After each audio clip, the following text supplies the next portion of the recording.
আগে যেতিয়া আপোনাৰ দৰমহা 10,000 বা 15,000 আছিলে, আপুনি ভাবিছিল যদি মোৰ দৰমহা 30 বা 40,000 হৈ যায়, জীৱনটো বহুত বেছি ইজি হৈ যাব। তাৰপিছত দৰমহা আপোনাৰ 30 বা 40,000 হৈ গ'ল, কিন্তু মাহৰ শেষত আপোনাৰ বেংক একাউণ্ট আকৌ প্ৰায় খালীয়ে হৈ যায়। তাৰপিছত আপুনি ভাবিলে যে 60,000 মান টকা হ'লে ঠিক ঠাক হৈ যাব।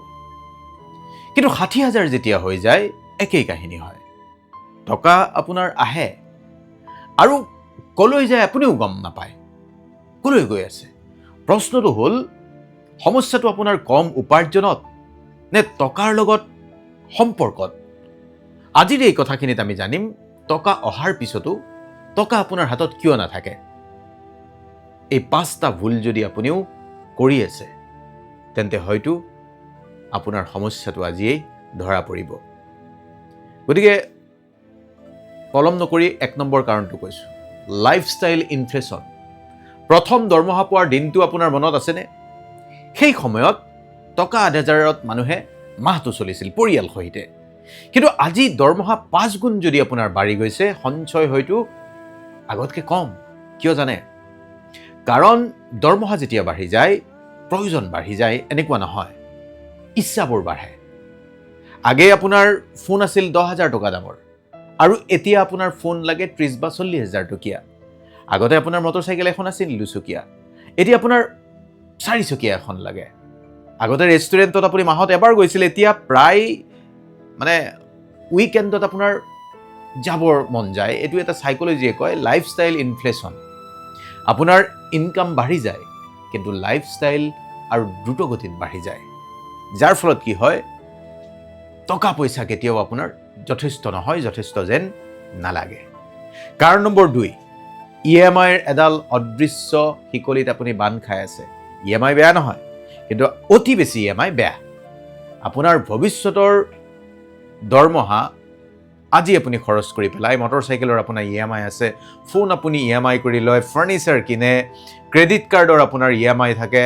মাহটোৰ প্ৰথম 10টা দিনতেই দৰমহাৰ এটা বৃহৎ অংশ বেলেগৰ একাউণ্টলৈ গুচি যায়, আপুনি দিব লাগে। আৰু তাৰপিছত আপুনি ভাবি থাকে যে এই মাহটো আকৌ কেনেকৈ চলা যাব। EMIয়ে বহু সময়ত বস্তু কিনাত সহায় কৰে, কিন্তু আপোনাৰ মনটোৰ স্বাধীনতা ক্ৰমাৎ নাইকিয়া কৰি দিয়ে। সেইকাৰণেই কৈছোঁ, এই 2টা ভুলতকৈও ডাঙৰ এটা ভুল আছে, যিটো প্ৰায় 80% মানুহে কৰি থাকে আৰু গমেই নাপায় সেই ভুলটো কেনেকৈ হয়।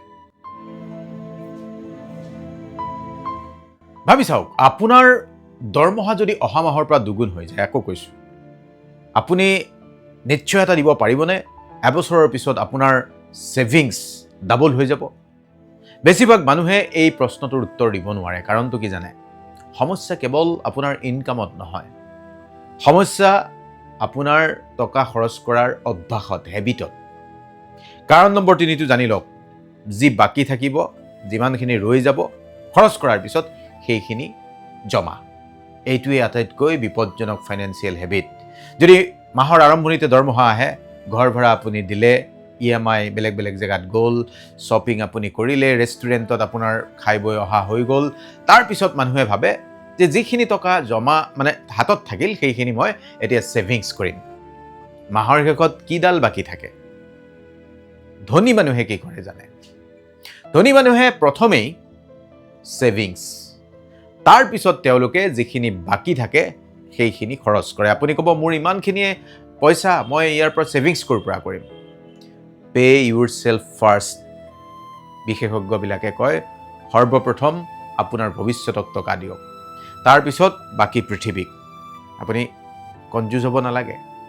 কাৰণ নম্বৰ 4, ইনকাম বাঢ়িছে, কিন্তু আপোনাৰ স্কিল, দক্ষতা, আপুনি শেষবাৰৰ বাবে নিজৰ ওপৰত কেতিয়া, নিজক লৈ কেতিয়া টকা খৰচ কৰিছিল? নতুন মোবাইল কিনোতে হয়তো, বা নতুন এযোৰ কাপোৰ, য়েছ।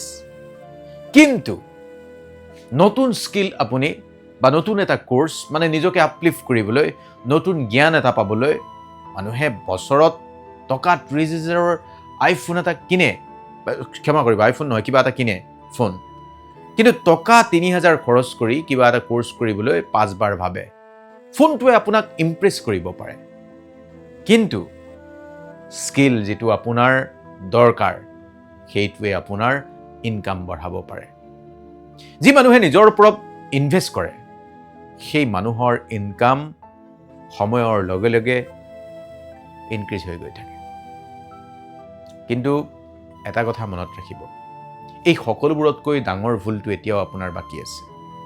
এই ভুলটো ডাঙৰ ডাঙৰ বেছি বেছি দৰমহা, শকত অংকৰ দৰমহা পোৱা মানুহেও কৰে, আৰু এই এটা মাত্ৰ ভুলৰ বাবে বহু মানুহে গোটেই জীৱনটো গেবাৰি খাটিও বিত্তীয় স্বাধীনতা নাপায়, ফাইনেন্সিয়েল ফ্ৰীডম নাপায়। ৪ নম্বৰ কাৰণটো কোৱাৰ পূৰ্বে আপোনাক এটা প্ৰশ্ন কৰিছোঁ। যদি আপোনাৰ হাতত এতিয়াই ১ কোটি টকা তুলি দিয়া হয়, আপুনি ক'ব পাৰিবনে ১০ বছৰ পিছতো সেই টকাখিনি আপোনাৰ হাতত থাকিব, মানে ১ কোটি টকাটো? হয়তো আপুনি ক'ব যে য়েছ মই ৰাখিম, কিন্তু বাস্তৱত বহুত লটাৰী পোৱা মানুহ, চেলিব্ৰিটিয়ে কোটি কোটি টকা উপাৰ্জন কৰাৰ পিছতো টকাৰ সমস্যাত ভোগে। বহুত উদাহৰণ আছে, আপোনাৰ মুখবোৰ আপুনি নিজেই ভাবি চাওক। কিয় জানে? কাৰণ টকাই লাইফ সলনি নকৰে, টকাই জীৱনৰ অভ্যাসহে সলনি কৰে, হেবিট। কাৰণ নম্বৰ ৫টো জানি লওক, টকাৰ প্লেন নথকা বহু মানুহে গোটেই জীৱন কাম কৰিবলগীয়া হয়, কিন্তু কেতিয়াও নিজৰ টকাখিনিৰ বাবে আপুনি প্লেন নকৰে। প্ৰশ্নটো হ'ল আপুনি উপাৰ্জন কৰা টকাবোৰ প্ৰতিমাহে কলৈ যায়? যদি আপুনি এই প্ৰশ্নৰ সঠিক উত্তৰ আপুনি এই মুহূৰ্তত দিব নোৱাৰে, তেন্তে সমস্যাটো আপোনাৰ ইনকাম নহয়, সমস্যাটো আপোনাৰ এৱাৰনেছৰ। বহুত মানুহে প্ৰতিদিনেই কি খাইছে মনত ৰাখে, কি পিন্ধিছে একদম এৱেৰ, কিন্তু মাহটোত টকা ক'ত খৰচ কৰিলে সেইটো একদম মনত নাথাকে। দি আছোঁ মাৰি আছোঁ, গতিকে শেষ হৈ যায়। কিন্তু মেজাৰ যদি নকৰে আপুনি ইম্প্ৰুভ কৰিব নোৱাৰে। মেজাৰ মানে এটা সৰু অভ্যাস। আগন্তুক 30 দিন 30 ডেইজৰ প্লেন, প্ৰতিটো টকাৰ খৰচ আপুনি লিখি যাওক। আজিকালি মোবাইলতে লিখিব পাৰি, চাহত ইমান, অনলাইন শ্বপিঙত ইমান, ৰেষ্টুৰেণ্টত খোৱা ইমান, পেট্ৰল ডিজেল ইমান, সকলোবোৰ লিখি যাওক। মাত্ৰ 30 দিনৰ পিছত আপুনি আচৰিত হৈ যাব আপোনাৰ টকাবোৰ আচলতে কলৈ গৈ আছে, কোনে নি আছে। শেষ কথা কৈছোঁ, দীঘল নকৰোঁ। মনত ৰাখিব, ধনী মানুহ আৰু সাধাৰণ মানুহৰ মাজত পাৰ্থক্য কেৱল ইনকামত নহয়, টকা খৰচ কৰাৰ অভ্যাসত। বেছিকৈ উপাৰ্জন কৰাটো ভাল কথা, ডাঙৰ কথা, কিন্তু উপাৰ্জন কৰা টকা ধৰি ৰখাটো এটা ডাঙৰ স্কিল, দক্ষতা, আৰু সেই দক্ষতা কোনো স্কুলে শিকাব নোৱাৰে, শিকোৱা নাই, আপুনি নিজে শিকিব লাগিব। হয়তো আপুনি ভাবিছে আপুনি আজি ধনী নহয়, আপোনাৰ সমস্যা বহুত, কিন্তু আপুনি ধনী নোহোৱাটো আজিৰ তাৰিখত সমস্যা নহয়। যদি আপুনি আজিৰ পৰা এই 5টা ভুল লাহে লাহে এৰি দিবলৈ আৰম্ভ কৰে, তেন্তে আপুনি 5 বছৰৰ পিছত দেখিব আপোনাৰ ফিনান্সিয়েল লাইফ আজিৰ দৰে ইমান বেয়া হৈ নাথাকে।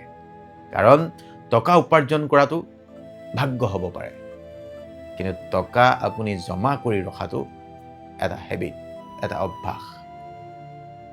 গতিকে প্ৰশ্নটো আপোনালৈ থাকিল, এই 5টা ভুলৰ ভিতৰত আপুনি আটাইতকৈ বেছি কোনটো ভুল এতিয়াও কৰি আছে? কমেণ্ট কৰি জনাব। আৰু যদি এই কথাখিনিয়ে আপোনাক অলপমান চিন্তা কৰিবলৈ বাধ্য কৰিছে, তেন্তে ইয়াক এনে এজন মানুহলৈ পঠিয়াব যিয়ে বহুত পৰিশ্ৰম কৰে, কিন্তু মাহৰ শেষত ভাবে যে টকাবোৰ কলৈ গ'ল, জিপে মাৰি আছোঁ, শেষ হৈ গ'ল। এনেকুৱা হৈ আছে? জনাব। ভালে থাকিব।